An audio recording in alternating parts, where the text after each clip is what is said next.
What's happening? J Gamer Dude here, and you can't have another day without another lot of layoffs from the video game industry. And as history dictates, last year there was a lot. This year there's going to be even more, and I think we've now already eclipsed the number of possible layoffs that have been happening. So as of right now, a bunch of projects are being cancelled and hundreds of people are being laid off from Take-Two and studios owned by Take-Two. And guess who's under Take-Two? It's Rockstar. Now, with Rockstar kind of being at an all-time low in terms of the actual in-studio hype to get pretty much just to get GTA 6 done and dusted, because of the return to office mandate, people aren't feeling the greatest about it, and I feel like that's kind of a way of weeding people out. But I also feel like that's going to lead to a lot of crunch before the end of, or by the time the game releases. And the thing is that because of some of the turmoil caused by the return to office mandate, there may be some issues with the development process at the moment, with a possibility that it was reported that the game may actually be pushed out, or rather GTA 6 may be pushed out of 2025 and to go into 2026, which means Take-Two is going to suffer quite heavy losses in that regard. And so no one envies a company, so it's really us as the consumers that are missing out on a product at the time in which it releases.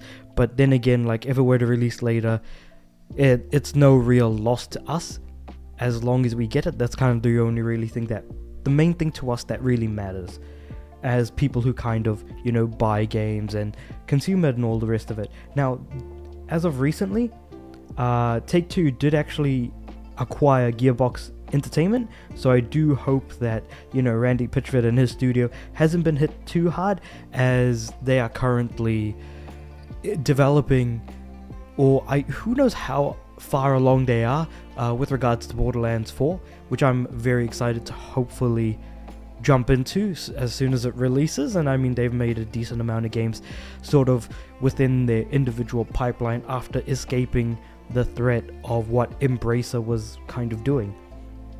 In saying that, they kind of ran into another possible series of traps trying to get out of not losing too many people, rather, through this particular group of layoffs.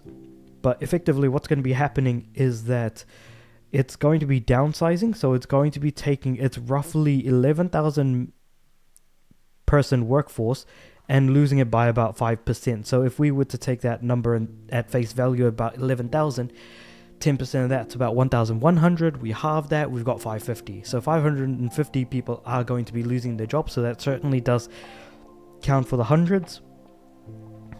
And when was the... Okay, so it looks like Gearbox is going to be exempt from this, because the actual purchase is going to be done of 460 mil by the end of June. So that's actually interesting to see that that's going on.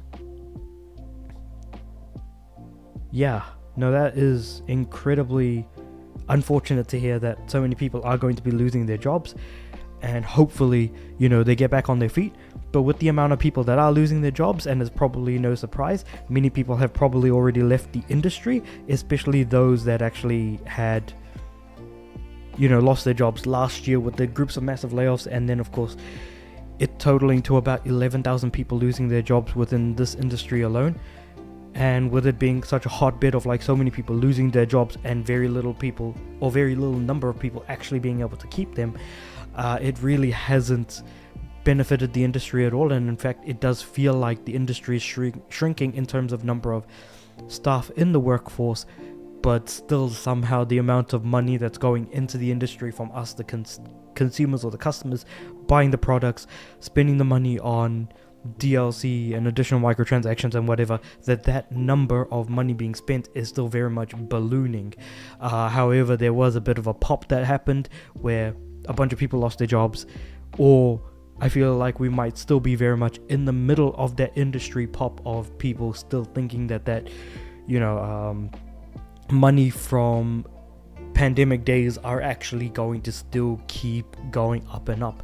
but that clearly has not yet happened. And in fact, you know, this year especially is going to be a drop in purchases of games, and also in-app purchases, in-game purchases, and DLCs and anything else along those lines. So this year might not be the best to actually release a game.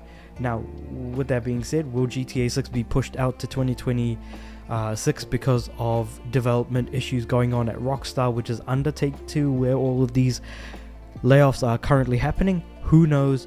But at the end of the day, this is really just an incredibly sucky situation, and we're just going to have to wait and see what happens, or what even comes from all of this. Hopefully it'll lead to better times in future, but then again, I feel like I've been hoping for a better future for like the longest time since the PS3 generation, and things have only gotten worse as far as like the increase of game prices, the addition of so many different types of microtransactions, from DLCs to season passes to battle passes to just anything and everything else in between, and also loot boxes as well in between. So it just really hasn't helped matters or added much to the industry, except for just games getting worse and worse as time has gone on. I mean, there have been reports, of course, that people have been playing games that are at least 6 years old, and just playing games within that sort of space or area. I mean, hell, the game I'm playing right now came out in 2014 or 2015, I want to say. And I mean, it is still a PS4 game at the end of the day. But yeah, let me know what you guys think about people losing their jobs, the industry potentially shrinking, the fact that, you know, Gearbox is not going to be affected because they're still within the period of the merger happening, and that not ending until the end of June. Are you also excited for Borderlands as much as I am? Or the fact that people are just still playing very much older games that have come out a long time ago. 6 years is a bloody long time when you really think about it. It's very much proportional to a lot of people's lives. That being like sort of a main talking point that is happening within the industry at the moment. Let me know what you guys think about all of that in the comments below. Like the video if you liked it, subscribe to the channel. I'm aiming for 200 subs by the end of the year, and with all that said and done, I do upload every day, so I'll see you guys tomorrow.